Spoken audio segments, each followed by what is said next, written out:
Already தெரிஞ்சுக்கிட்டீங்க, தெரிஞ்சிருக்கு உங்களுக்கு. இந்த ஆல்பா நிலை அப்படிங்கிறது தியான நிலை, தியானத்திற்கு செல்லும் நிலை. தியானத்திற்கு சென்ற பின்னால் சமுதாய வாழ்க்கைக்கு தேவையானதை கண்டிப்பாக அடையலாம், ஆன்மீகத்திற்கு தேவையானதையும் அடையலாம். நாம தான் ரூட்டை செலக்ட் பண்ணணும். லா ஆஃப் அட்ராக்ஷன், சமுதாய ஆன்மீக தியானம். தியானம் எங்கேயுமே இல்லை. நம்ம இந்தியாவில இருந்து வாங்கிட்டு போய் அவன் பிராண்டை ஒத்திட்டான். NLP, ESP, ஹிப்னாசிஸ் எல்லாம் பிராண்டு. இந்தியாவில இருந்து வாங்கிட்டு போனதுக்கு வேற பிராண்டை ஒத்தி திருப்பி நம்மளுக்கு விற்கிறான்.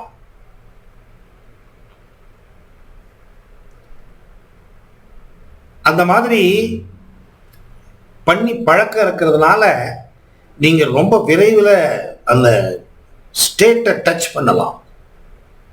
வருஷ கணக்கில் பண்றவங்க கூட தியான நிலைக்கு போறதுக்கு ட்ரை பண்ணிட்டு இருப்பானே தவிர தியானத்துக்கு உள்ள போக மாட்டான். வருஷ கணக்கில் கண்ணு மூடிட்டு உட்காந்துருப்பாங்க, நடக்காது.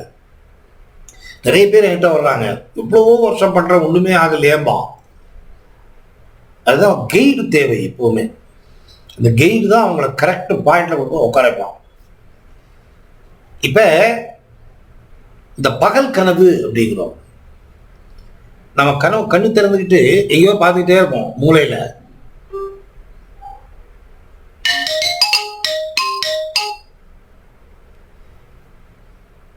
கண்ணை திறந்து எங்கேயோ பார்த்துக்கிட்டு இருப்போம். எங்க பார்த்துக்கிட்டு இருக்கோம் அங்கதான் நம்ம மனசு இருக்கும். ஆனா நிறைய நிகழ்வுகள் எல்லாம் உங்களை சுத்தி நடந்துகிட்டே இருக்கும். எதுலையுமே உங்களுக்கு ஈடுபாடு இருக்காது. இந்த பொம்பளைங்க இந்த டெலிவிஷன் சீரியல் நிறைய பார்ப்பாங்க. சீரியல்ல பொம்பளைக்காக தயார் பண்றது தான். சீரியல் ஓடுது அப்படின்னா பொம்பளைங்க, வீட்டில் இருக்கிற பொம்பளைங்கள் எல்லாம் மெஸ்மரைஸ் பண்ணி உட்கார வச்சுட்டாங்க. ஒரு பொம்பளை ஒரு சீரியல் ஒன்று பார்த்தா பரவாயில்ல, 3, 4, 5 சீரியல் பார்த்துட்டு உட்காந்துருப்பாங்க. கண்ணில் தாரையா தண்ணி கொட்டும். இவன் ஆஃபீஸ்ல இருந்து வந்திருப்பான், பக்கத்தில் பார்ப்பான், ஏதோ பொண்டாட்டியா அழுதுட்டு உட்காந்துருக்கா, சினிமாவை பார்த்துக்கிட்டு டிவி பார்த்துக்கிட்டு. இவன் பாட்டுக்கிட்டு ஷர்ட்டை கழட்டுவான், ஷூவை கழட்டுவான், எல்லாத்தையும் கழட்டிட்டு, நான் காஃபி கொடுக்குறியா அப்படிமா, உக்காரு கொடுக்குற, அவ்வளோதான். நீங்க வந்ததே தெரியாது, அதுக்குள்ள போயிட்டு இருப்பாங்க.